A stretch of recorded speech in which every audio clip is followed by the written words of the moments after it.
April 23rd, 1945. The small village of Veringen, nestled in the rolling hills of Bavaria, had endured 6 years of global conflict without ever seeing an enemy soldier within its borders. On this cool spring morning, as apple blossoms drifted across cobblestone streets and church bells marked the hour of 10, the villagers believed their world would remain unchanged, despite the distant thunder of artillery growing louder each day. They could not have been more mistaken. Before we dive into this story, make sure to subscribe to the channel and tell me in the comments where you're watching from. It really helps support the channel.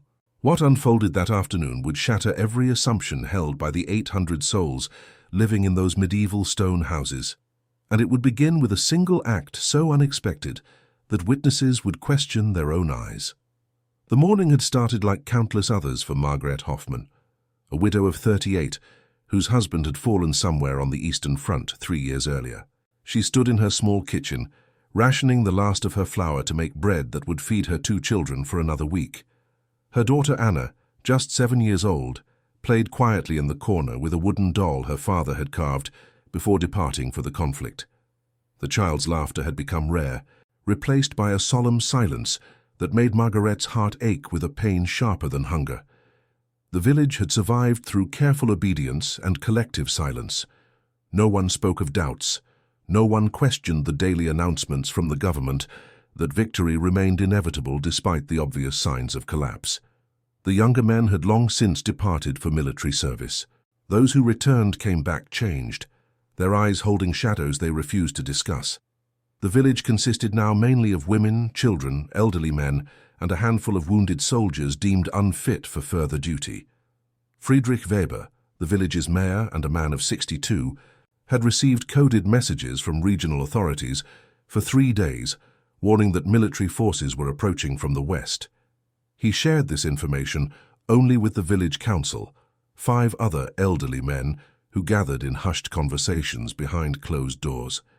They made preparations as best they could, hiding what little food remained, securing livestock in barns, and instructing families to remain indoors when the inevitable arrival occurred. On the western edge of the village, young Klaus Schneider, barely 16, stood watch from the church bell tower where the mayor had posted him. Klaus had begged to join the military service the previous year, but his mother's pleading and his own slight build had kept him home.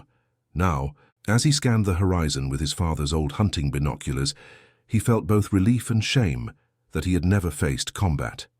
The fields beyond the village stretched green and peaceful, showing no sign of the approaching forces that everyone whispered about in fearful tones. Then, at approximately 11:30 in the morning, Klaus spotted movement on the road that led through the western valley. His hands trembled as he adjusted the binoculars, bringing into focus a sight that made his breath catch. Vehicles, dozens of them, perhaps hundreds, moving in a long column that stretched back beyond the hills. But these were not the military machines he had seen in newsreels and propaganda posters.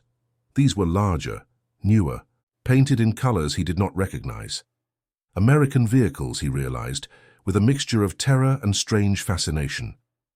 Klaus rang the church bell 3 times, the agreed-upon signal. Throughout the village, families gathered their children and retreated into their homes. Shutters closed, doors locked. The streets emptied within minutes, leaving Veringen looking like a town abandoned centuries ago. Margaret pulled Anna close, whispering reassurances she did not feel herself. In the house next door, elderly Hans Müller loaded his hunting rifle, though his wife Emma begged him to hide it instead. Across the village, similar scenes unfolded as 800 people waited for their world to end. The column of vehicles approached slowly, deliberately. The lead vehicle, a large machine with a star painted on its side, stopped at the village entrance. A soldier emerged, then another, then several more. From his hidden position in the bell tower, Klaus counted them. 10, 20, 30 soldiers spreading out along the main street. But what struck him with the force of a physical blow was something he had never expected to see. Many of the soldiers were black. Klaus had never encountered a black person in his entire life. The small Bavarian village existed in a world of profound homogeneity, where everyone shared similar features, similar backgrounds, similar expectations. The propaganda he had absorbed throughout his adolescence had painted a picture of the enemy that these soldiers contradicted simply by existing. They moved with calm efficiency, checking buildings, securing the area, their weapons held ready, but not pointed at the silent houses. From her window, Margaret watched through a crack in the shutters. Her heart hammered against her ribs as she observed the soldiers moving through her street. She had expected brutality, violence, the horrors that official reports had described would follow enemy occupation. Instead, she witnessed something entirely different. The soldiers were careful, almost cautious. One of them stopped to move a child's toy that had been left in the street, placing it carefully on a doorstep, rather than crushing it underfoot. The soldier who had moved the toy was a tall man, perhaps 30 years old, with dark skin that gleamed in the April sunlight. His uniform bore markings that Margaret could not decipher, but his movements spoke of training and discipline. He carried his weapon with practiced ease, yet his eyes scanned the shuttered windows with an expression that seemed more wary than aggressive. This was Sergeant James Washington of the 7th 161st Tank Battalion, though Margaret would not learn his name until later. James Washington had enlisted in 1942, leaving behind his family's farm in Alabama, with a mixture of patriotism and a desperate desire to prove something to a country that had never fully embraced him. He had fought through France, witnessed horrors that still invaded his dreams, and developed a deep wariness of occupied villages where danger could hide behind any window. Yet Vaeringen struck him as different. The fear here felt more profound, more fundamental than simple concern about military occupation. The company commander, Captain Robert Morrison, a white officer from Ohio, gathered his senior sergeants for a brief meeting in the village square. Morrison was 35, a veteran of the North African campaign who had learned that occupation required as much diplomacy as military skill. He instructed his men to search for weapons and military personnel, but to avoid unnecessary confrontation with civilians. The orders were clear. Repeat the message that civilians who cooperated would not be harmed, that food would be distributed, that the violence was over for those who accepted it. Washington drew the assignment to search the southern section of the village, a cluster of perhaps 20 houses arranged along a narrow street. He moved with his squad, 5 other soldiers including Private David Chen, whose parents had immigrated from China to California before the conflict, and Corporal Michael O'Brien, an Irish-American from Boston who never stopped talking. They proceeded methodically, knocking on doors, announcing their presence in the limited German that Chen had learned from a phrasebook. At the 4th house, the door opened to reveal Margaret Hoffman. Washington saw her eyes widen, saw her instinctive step backward when she registered his appearance. He had witnessed that reaction countless times across France and Germany, that moment of shock when expectations collided with reality. He offered what he hoped was a reassuring smile and spoke the German phrase Chen had taught him, roughly translating to identifying themselves as American forces and requesting entry to search for weapons. Margaret nodded mutely, stepping aside to let them enter. Her mind reeled with conflicting thoughts. Everything she had been told suggested this moment should unfold differently. The soldiers moved through her small house with surprising care, checking the few rooms quickly and efficiently. One of them, the one who spoke some German, asked if she had any weapons. She shook her head, unable to find her voice. Then Anna emerged from the corner where she had been hiding. The little girl had disobeyed her mother's urgent whisper to stay hidden. Curiosity, that irrepressible force of childhood, had overcome fear. She stepped into the main room and stopped, staring at the soldiers with wide blue eyes. Her gaze fixed on Washington, and something flickered across her small face, confusion mixed with fascination. In her 7 years of life, she had never seen anyone who looked like him. The propaganda posters she had glimpsed in the village square had depicted enemies as monsters, as threats, as something less than human, but the man before her did not match those images. He looked tired, yes, and his uniform was dusty from travel, but there was something in his eyes that reminded her of the way her father used to look at her before he left for the conflict. Washington crouched down, making himself less imposing. He had a daughter roughly Anna's age back home, a fact that he carried with him like a talisman against the worst impulses of conflict. Her name was Sarah, and she would be 8 years old now, growing up on the family farm in Alabama without him. He reached into his pocket and pulled out a chocolate bar, one of the American rations that had become a universal language between soldiers and children across liberated Europe. He held it out to Anna with a gentle smile, the same smile he hoped someone might show to Sarah if circumstances were reversed, if she were the frightened child in an occupied land. Margaret moved to intercede, but something stopped her. Perhaps it was the genuine kindness in the soldier's expression. Perhaps it was the exhaustion of years spent afraid. Perhaps it was the realization that she had been holding her breath, waiting for violence that had not come. Anna took a tentative step forward, then another. Her small hand reached out, trembling slightly, and accepted the chocolate with both hands, as if receiving something sacred.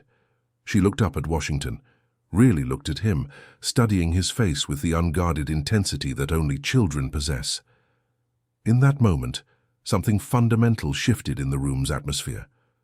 Corporal O'Brien, who had been searching a cabinet, paused to watch.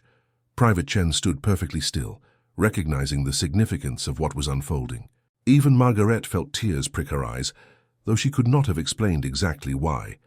It was such a simple gesture, a soldier giving candy to a child, yet it contained within it the possibility of transformation, the promise that the world might be different from what they had been taught to believe. The soldiers completed their search, finding nothing of military value. As they prepared to leave, Chen attempted to explain in broken German that they would return later with food supplies for distribution. Margarete nodded, still processing what had just occurred. Anna clutched her chocolate bar, watching the soldiers depart with an expression of wonder that her mother had not seen in months. Throughout the afternoon, similar scenes unfolded across Veringen. The American forces established a command post in the village hall, set up medical stations in the school, and began the complex process of occupation. Captain Morrison ordered strict discipline among his troops. Any soldier caught looting or mistreating civilians would face immediate court-martial. The order was not merely humanitarian, it was strategic. Cooperation from occupied populations made everything easier, from gathering intelligence to maintaining supply lines. By evening, the mayor, Friedrich Weber, had been summoned to meet with Captain Morrison. Weber entered the village hall expecting interrogation or worse. Instead, he found himself seated across a desk from an officer who spoke through an interpreter about practical matters: food distribution, medical care for villagers, the need to identify any remaining military personnel. Morrison explained that the conflict in this region was effectively over, that cooperation would benefit everyone, that resistance would accomplish nothing except suffering. Weber listened with the careful attention of a man navigating treacherous ground. He had been a schoolteacher before becoming mayor, a role thrust upon him by the departure of younger leaders for military service. He harbored no illusions about final victory, not after the whispered reports from refugees flowing westward ahead of the advancing forces. Yet accepting defeat required acknowledging that everything his generation had sacrificed had been for nothing. The conversation lasted an hour, ending with Weber's reluctant agreement to cooperate in maintaining order. That night, families gathered behind their shuttered windows, sharing whispered conversations about the day's events. The expected violence had not materialized. The soldiers had been, if not friendly, at least professional. The black soldiers, whose presence had shocked everyone, had behaved no differently than their white counterparts. This observation, simple as it seemed, carried profound implications for people whose entire understanding of the world had been shaped by propaganda about racial hierarchies and enemy barbarism. Margaret lay awake long after Anna had fallen asleep, the child still clutching her chocolate bar. The soldier's face lingered in her memory, the gentle way he had approached her daughter, the humanity in his eyes.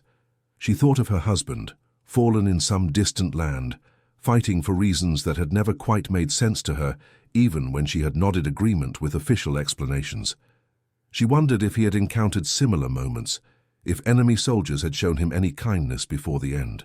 The following morning brought a development that would become the talk of the village for days to come.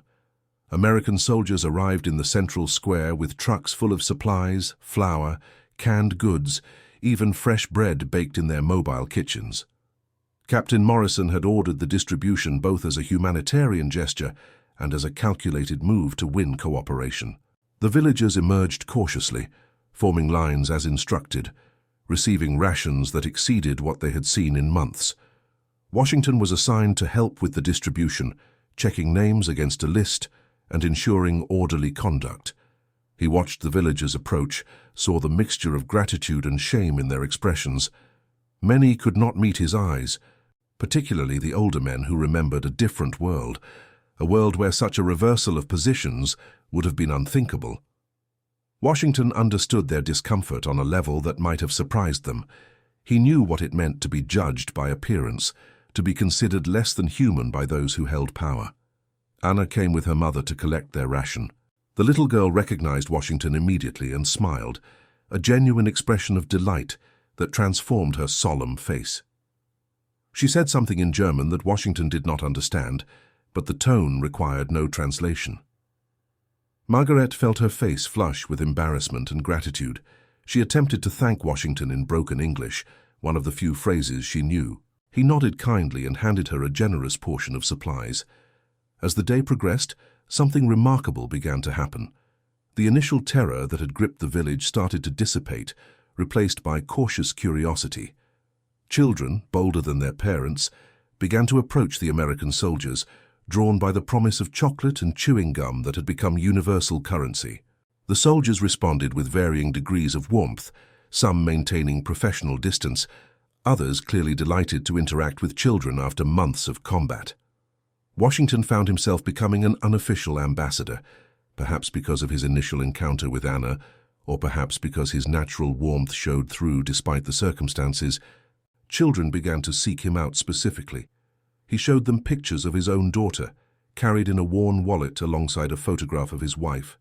The children gathered around, fascinated by these glimpses of a world beyond their experience. Some of the braver ones attempted to teach him German words, laughing at his pronunciation, while he taught them simple English phrases. The transformation was not universal. Some villagers remained hostile, viewing cooperation as betrayal.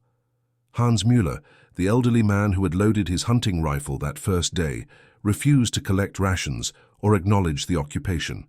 His wife Emma pleaded with him, but he remained adamant, insisting that accepting charity from the enemy dishonored those who had fallen. Several other families maintained similar stances, though hunger eventually eroded most resistance. On the third day of occupation, an incident occurred that would crystallize the village's transformation. Klaus Schneider, the young man who had kept watch from the bell tower, had been observing the Americans with intense fascination. He approached Private Chen, the Chinese-American soldier who spoke some German, and asked questions about America, about the military forces, about the world beyond Bavaria. Chen, sensing genuine curiosity rather than hostility, answered as best he could, describing a country of vast diversity, of opportunity mixed with profound injustice, of ideals often imperfectly realized. Their conversation was interrupted by shouting from the eastern edge of the village. A German soldier, wounded and desperate, had emerged from the forest where he had been hiding for days. He was young, perhaps 19, his uniform torn and bloodied, his face gaunt with hunger and exhaustion. He stumbled into the village square, calling out for help in a voice cracked with desperation. American soldiers responded immediately, weapons raised but not firing. Captain Morrison approached with caution, speaking through his interpreter, offering medical care and food in exchange for surrender. The young German soldier looked around at the gathered crowd, at the villagers who watched with expressions of pity and fear, at the American soldiers who could end his life with minimal effort. Washington saw the moment when the fight drained out of him, when survival became more important than ideology. The soldier raised his hands and collapsed to his knees. Medical personnel rushed forward, checking his wounds, offering water, treating him with a professional care that seemed to surprise everyone watching. The soldier was taken to the medical station in the school, where an American doctor of German ancestry examined him and began treatment. The message this sent rippled through Währingen with the force of revelation. The enemy showed mercy. The enemy healed rather than destroyed. The enemy behaved according to rules that propaganda had insisted did not exist. That evening, Margaret made a decision that would have seemed impossible just days earlier. She invited Washington to share dinner with her family. The invitation came through Chen's translation, offered with obvious nervousness and formality. Washington accepted with equal formality, understanding the significance of the gesture.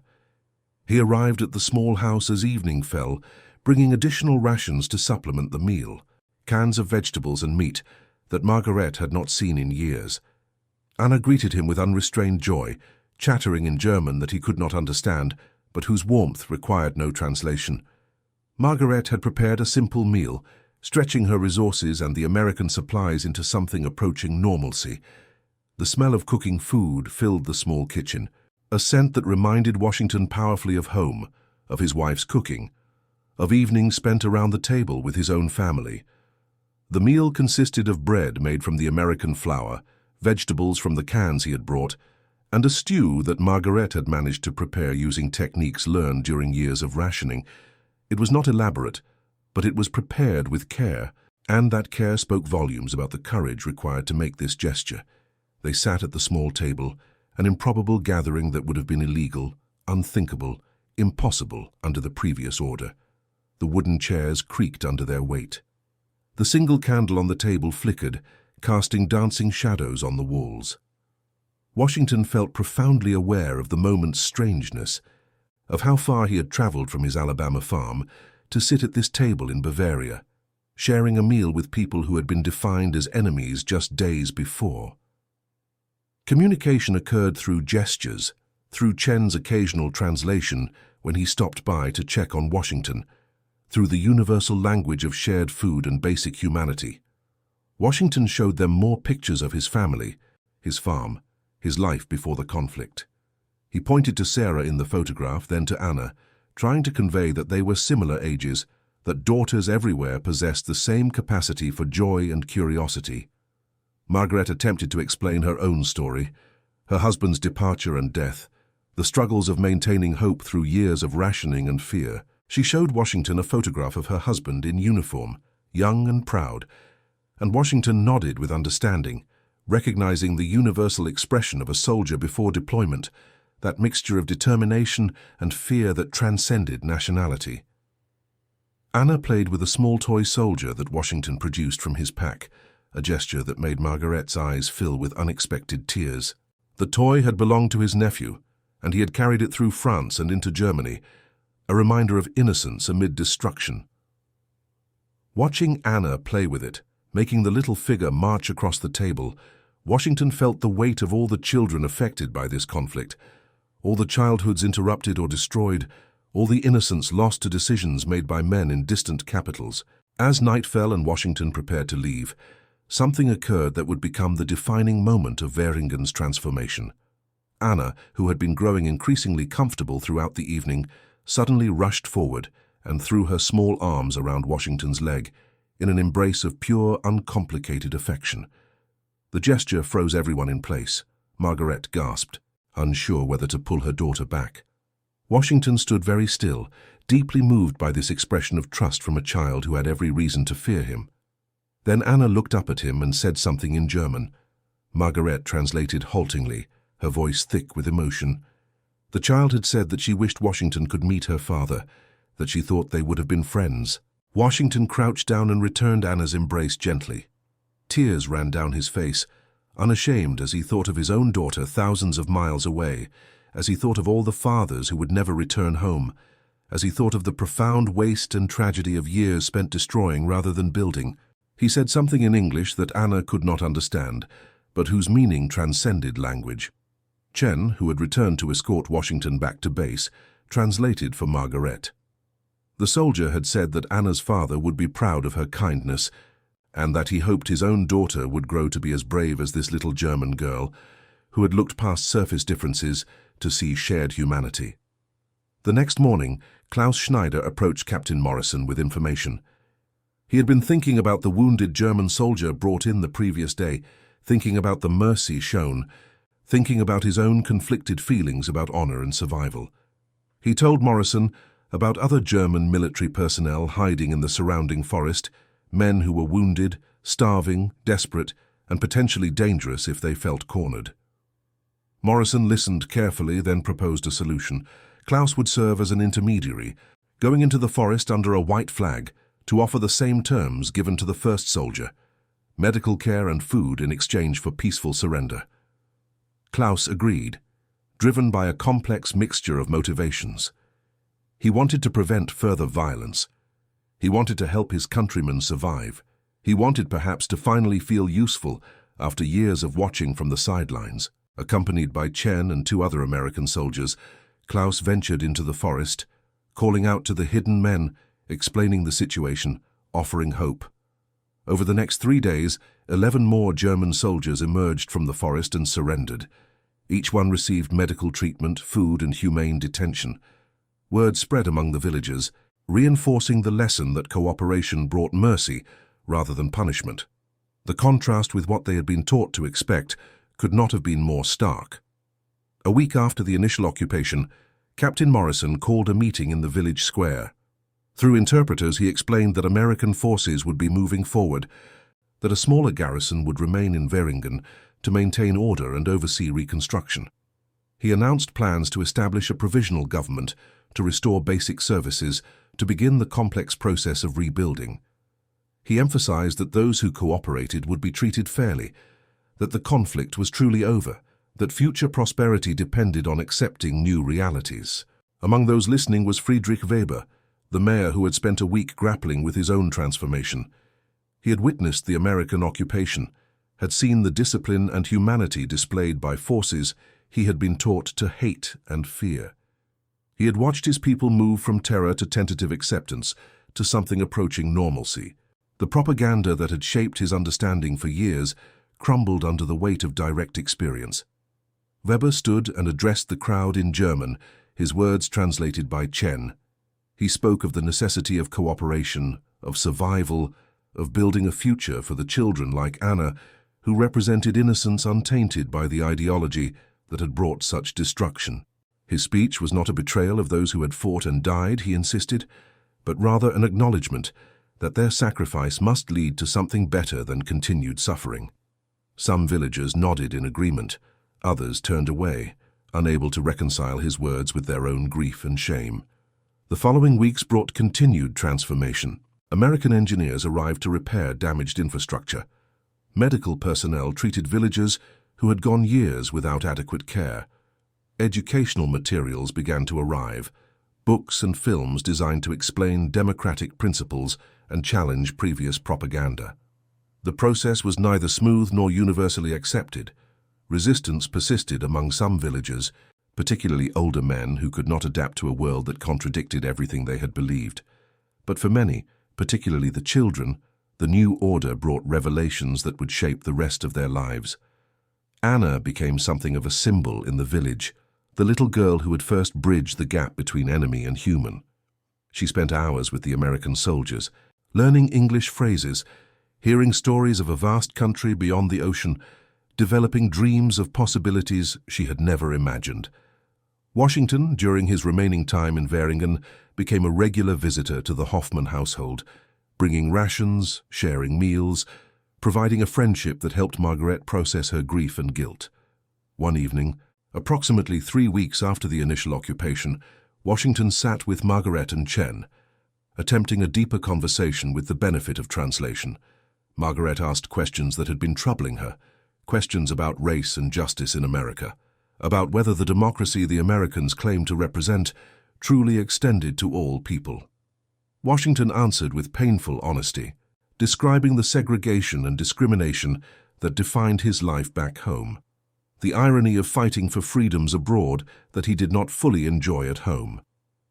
Chen added his own perspective, describing his parents' experience as immigrants, the internment of Japanese Americans despite their loyalty, the complex reality of a nation struggling to live up to its ideals. The conversation challenged Margaret's emerging understanding, forcing her to recognize that the liberation she experienced did not represent simple good triumphing over evil, but rather a more complex reality where flawed people and systems could still be better than the alternative. Klaus Schneider underwent his own transformation during these weeks. His cooperation in bringing German soldiers out of the forest had given him a role, a purpose beyond watching from towers.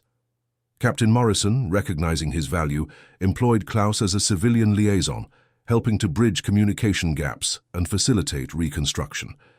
Klaus threw himself into this work with the intensity of someone trying to atone for unearned guilt.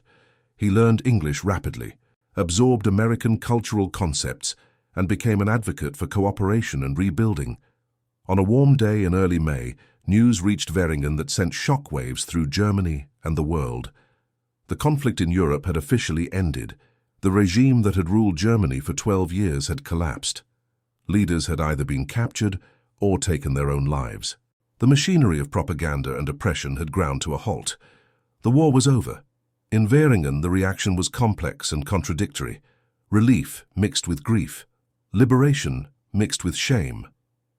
The end of fighting meant survival, but it also meant confronting the full scale of what had been done in their name. American forces began showing films documenting the horrors discovered in various locations, evidence of systematic atrocities that propaganda had hidden or justified.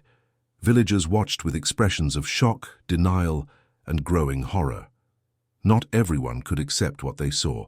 Hans Müller, the elderly man who had maintained his resistance to American presence, watched one of these films and collapsed. He died 3 days later, his heart giving out under the weight of revelations he could not process. His wife Emma told Margaret that he had kept repeating that he had not known, that they had all been lied to, that everything he had believed had been corrupted beyond redemption. His death seemed to symbolize the passing of an entire world view, the final collapse of illusions that could not survive contact with truth. For Anna, too young to fully understand the broader implications, the end of the conflict meant that the nice soldiers who had become her friends would eventually leave. Washington prepared her as gently as possible, explaining that he had his own daughter to return to, his own family waiting across the ocean. Anna cried when she learned he would be leaving, but she also made him promise to write letters, to tell her about America, to remember their friendship. On his last day in Veringen, Washington visited the Hoffman household one final time. He brought gifts, small tokens that represented 6 weeks of unexpected connection. For Anna, a small American flag and a photograph of himself with his daughter. For Margaret, a letter written in English that Chen had helped translate, expressing gratitude for her courage in reaching across the divide of war and propaganda to recognize shared humanity. Margaret gave Washington a gift in return, a small wooden carving that her late husband had made years before, a bird in flight, that seemed to capture the possibility of freedom and transformation. She told him through Chen's translation that she wanted him to have something that represented the best of what Germany could be, not the horror it had become. She wanted him to remember that not all Germans had embraced the darkness, that many had simply survived as best they could, and that his kindness had given her hope for a future she had not dared to imagine. The farewell between Washington and Anna was heart-wrenching in its innocence and depth. The little girl who had run toward a stranger, who had chosen curiosity and kindness over fear and prejudice, embraced him with the fierce love of childhood friendship. Washington lifted her up, holding her close, feeling the weight of all that this moment represented. Two people who were supposed to be enemies, separated by race, nationality, language, and propaganda, connected instead by the simple human capacity for compassion. As Washington's unit prepared to move out, a remarkable thing happened. The villagers gathered to watch them leave, and instead of relief or resentment, many showed genuine sadness. Children waved American flags they had been given. Women held infants and toddlers up to see the soldiers who had occupied their village, but treated them with unexpected decency. Men who had initially viewed the Americans with hostility or fear now acknowledged them with nods of respect. Klaus Schneider stood at the front of the crowd, his transformation complete. He had decided to pursue education in the American zone, to learn about democracy and governance, to help build whatever Germany would become. The war had stolen his adolescence but given him purpose. The American occupation had shattered his certainties but offered new possibilities. He caught Washington's eye and saluted, a gesture of respect that transcended military protocol to acknowledge something deeper. Captain Morrison addressed the assembled villagers one final time through translation. He thanked them for their cooperation, acknowledged their suffering, and expressed hope that Veringen would become a model for the new Germany that must emerge from the ashes of the old. He reminded them that the soldiers leaving today had fought not out of hatred for German people, but out of opposition to the ideology that had led to such catastrophe. He challenged them to remember this distinction, to build a future based on the human connections forged over the past weeks rather than the divisions of the past years. As the convoy pulled away, Anna broke free from her mother's grasp and ran after the vehicles, calling out to Washington in a mixture of German and English. Margaret ran after her daughter, catching her just as Washington's vehicle slowed. The soldier leaned out, waving one last time, his face showing the same tears that streamed down Anna's cheeks. Then the vehicle accelerated, and they were gone, leaving behind a village forever changed by 6 weeks of occupation that had revealed uncomfortable truths about propaganda, prejudice, and the human capacity for growth. In the weeks and months that followed, Veringen began the long process of reconstruction and reckoning. The provisional government established by American authorities gave way to German civilian control. Food supplies stabilized as agricultural production resumed. Schools reopened with new curricula that challenged students to think critically about recent history. The process was neither quick nor easy, marked by ongoing tensions between those who adapted readily and those who could not let go of the past. Margaret found work helping to translate documents and facilitate communication between American occupation authorities and German civilians. Her English improved rapidly, aided by the letters that arrived periodically from Washington, who had returned to Alabama and his family. His letters described his own readjustment, the difficulty of returning to segregation after experiencing a different kind of acceptance abroad, his daughter's fascination with Anna's letters written in careful English. Anna grew up with a unique perspective shaped by those formative weeks. She learned English fluently, corresponded regularly with Washington's family, and eventually studied American literature at university. She became a teacher, dedicating her career to education about prejudice, propaganda, and the importance of human connection across divides. She often told the story of the day she met a black soldier who showed her kindness when she had been taught to expect cruelty, who gave her chocolate when she had been taught to expect violence, who embraced her with fatherly gentleness when she had been taught to fear difference. Klaus Schneider fulfilled his ambition to help build a new Germany. He studied political science, worked in local government, and eventually served in the national parliament during the Reconstruction decades. He never forgot the lessons learned during Veringen's occupation, particularly the revelation that enemies could become friends when propaganda's veil was lifted, that cooperation served everyone's interests better than continued conflict, that transformation was possible even after years of indoctrination. The friendship between the Hoffman and Washington families continued across decades and oceans. When Anna married and had children of her own, Washington traveled to Germany to attend her wedding, one of his few trips back to the country where he had served. The reunion was emotional, filled with reminiscences about that spring of 1945, when a scared little girl and a weary soldier found common ground in the midst of occupation and transformation. Washington's daughter and Anna became lifelong friends themselves, visiting each other regularly, raising their own children to understand the power of reaching across differences. They collaborated on a small book in the 1980s, collecting memories and letters from the Veringen occupation, trying to capture what that moment had meant and what lessons it held for future generations. The book found a modest but dedicated audience among people interested in the personal stories behind historical events, the small moments of humanity that persisted even in circumstances designed to eliminate them. In 1995, on the 50th anniversary of the conflict's end, Anna and Washington's daughter organized a reunion in Veringen. They invited surviving American soldiers from the unit that had occupied the village, along with villagers who had lived through those weeks. The gathering brought together elderly men and women who had not seen each other in 5 decades, but who shared memories that remained vivid despite the passage of time. The reunion took place over 3 days in late April, deliberately coinciding with the anniversary of the village's occupation, and it drew attention from regional media and historians interested in documenting first-hand accounts before they were lost forever. Captain Morrison, then 90 years old, attended with his wife. He spoke about the challenges of occupation, the orders to maintain discipline, the delicate balance between military necessity and humanitarian concern.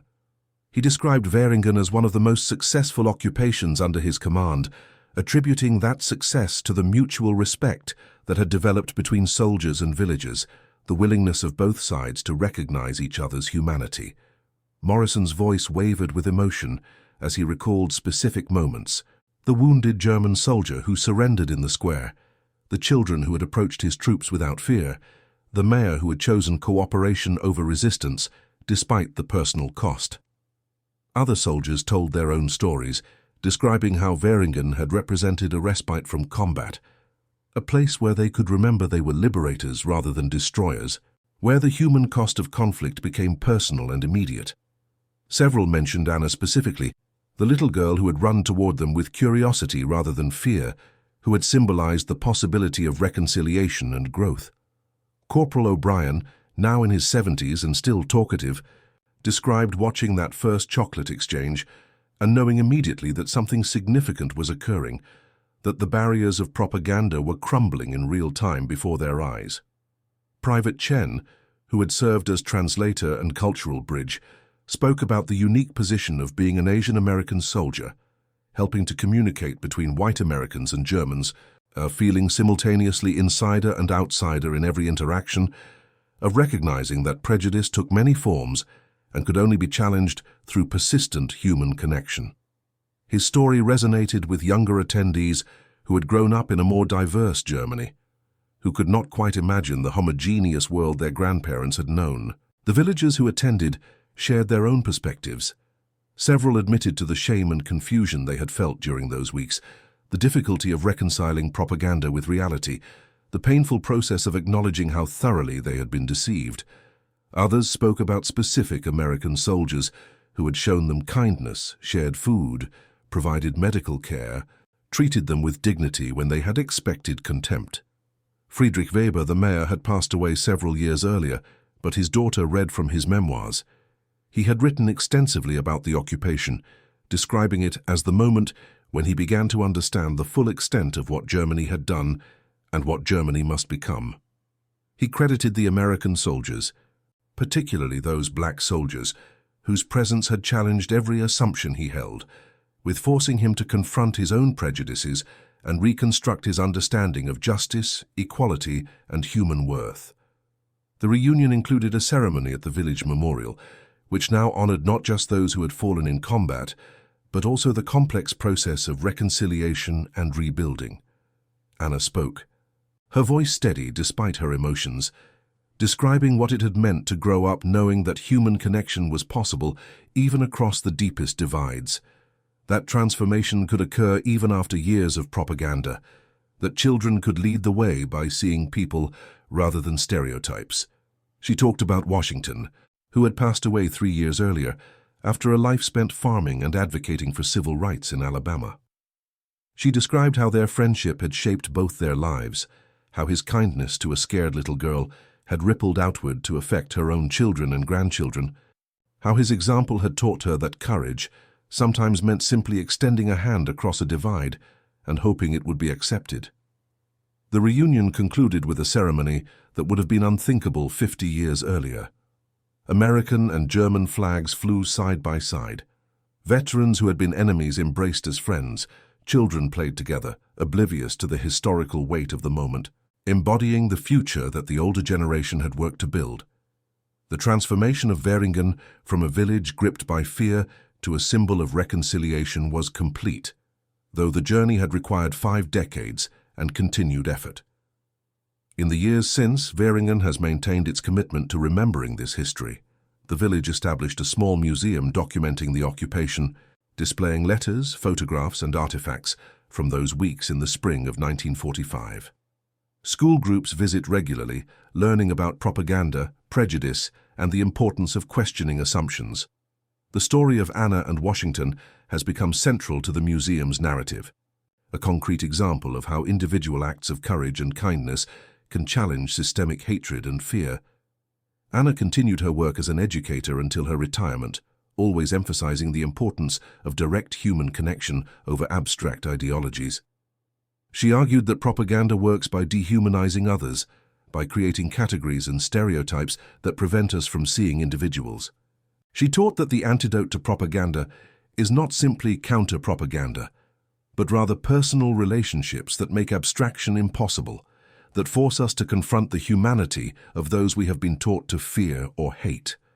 Her students over the decades heard the story countless times.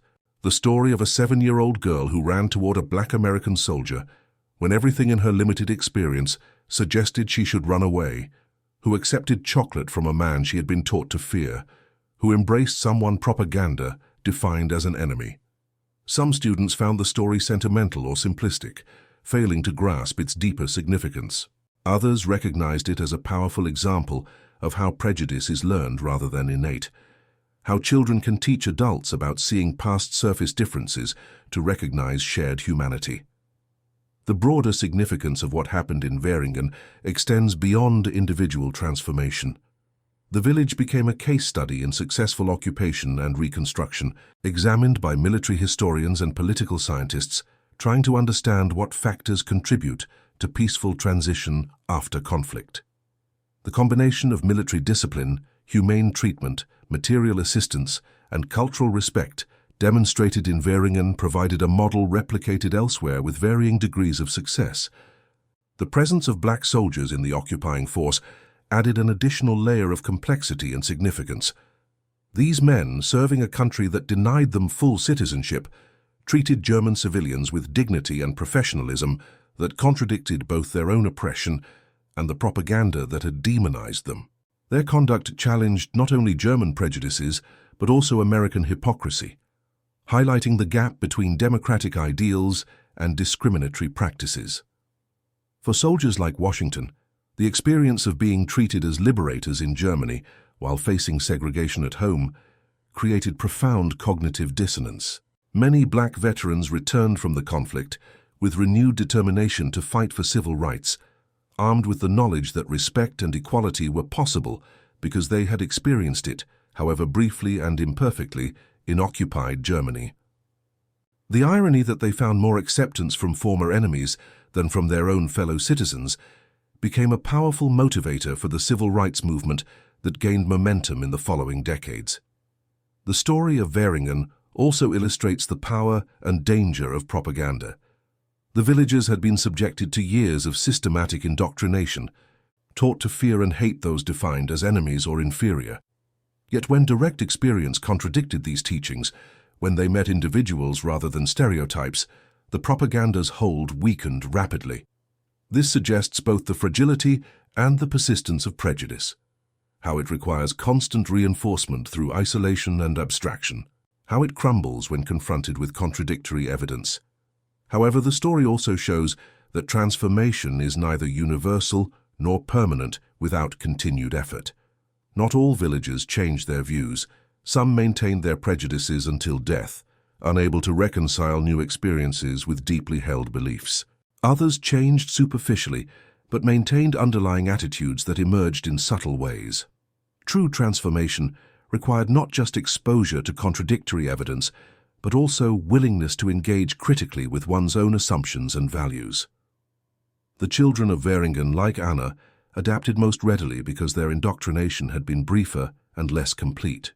They had not yet fully internalized the prejudices of their elders, retained more flexibility in their thinking, and possessed the natural curiosity that makes children less bound by adult categories and assumptions.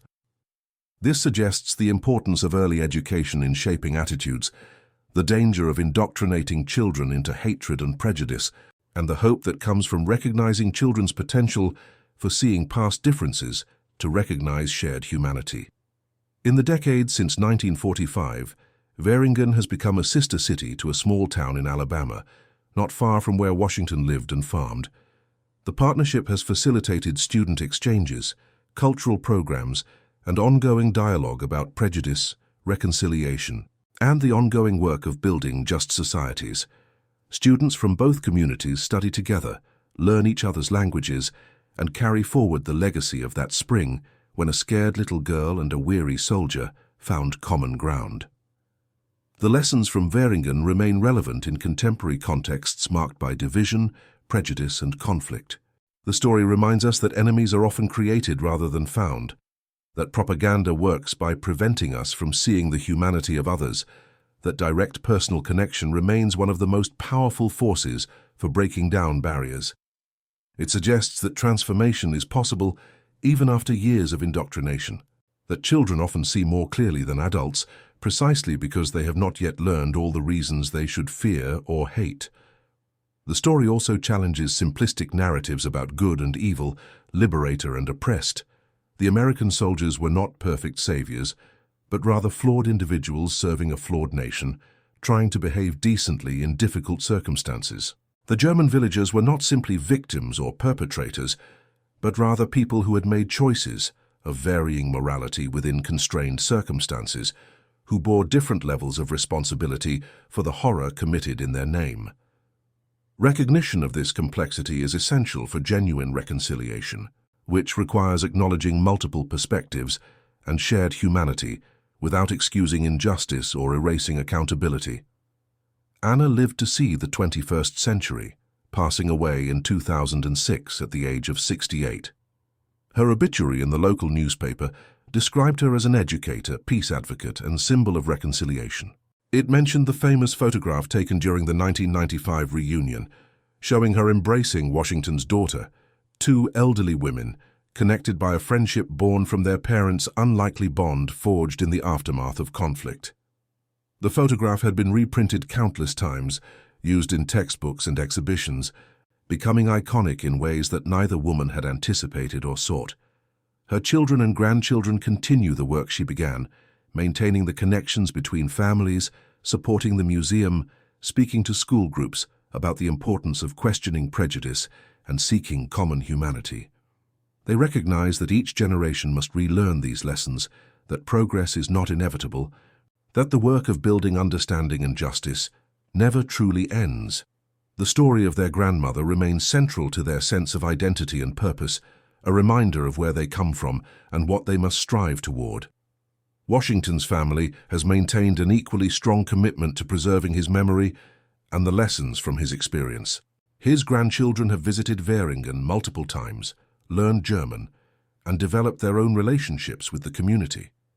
They speak about their grandfather not just as a veteran, but as an advocate for justice, someone who fought for democracy abroad while working to extend it at home, who showed that patriotism could include criticism of one's own country's failures, who demonstrated that seeing the humanity in others does not require denying their responsibility for harm. The village of Währingen itself has prospered in the decades since the conflict, becoming part of a unified democratic Germany that emerged from the division and destruction of the mid-20th century. The transformation from a place gripped by fear and propaganda to a thriving community committed to education about prejudice and reconciliation represents the broader German experience, though on a more intimate scale. The personal stories preserved in the village museum provide concrete examples of what abstract historical processes meant for real individuals trying to survive and build meaningful lives amid catastrophic circumstances. Historians who have studied Währingen note several factors that contributed to its relatively successful transition. The village's small size facilitated personal connections between occupiers and occupied. The absence of significant combat in the immediate area meant less trauma and resentment. The composition of the American unit, with its mixture of black and white soldiers, challenged German prejudices in ways that an all-white unit might not have. The discipline enforced by Captain Morrison prevented the abuses that poisoned occupation elsewhere. The willingness of some villagers, like Margaret and Klaus, to risk social censure by cooperating with occupiers created a foundation for broader acceptance. But perhaps most importantly, the presence of children like Anna created opportunities for connections that transcended political calculations. Adults could maintain ideological positions, could justify their prejudices, could rationalize their hatred. Children, less burdened by accumulated assumptions, could simply respond to kindness with trust, to gifts with gratitude, to gentleness with affection. Anna's embrace of Washington represented not a political statement, but a child's instinctive recognition of safety and care. That simple act, witnessed by a village emerging from years of propaganda, created a crack in the edifice of certainty, allowing light to enter and transformation to begin. The story that began with a little girl running toward a black soldier on a spring morning in 1945 has now spanned 8 decades and touched countless lives. It has been told and retold, analyzed and commemorated, preserved in letters and photographs and fading memories. It represents both a specific historical moment and a timeless truth about human nature, our capacity for both cruelty and compassion, our susceptibility to propaganda, and our ability to overcome it through direct experience and open hearts. And that concludes our story. If you made it this far, please share your thoughts in the comments. What part of this historical account surprised you most? Don't forget to subscribe for more untold stories from World War II, and check out the video on screen for another incredible tale from history. Until next time.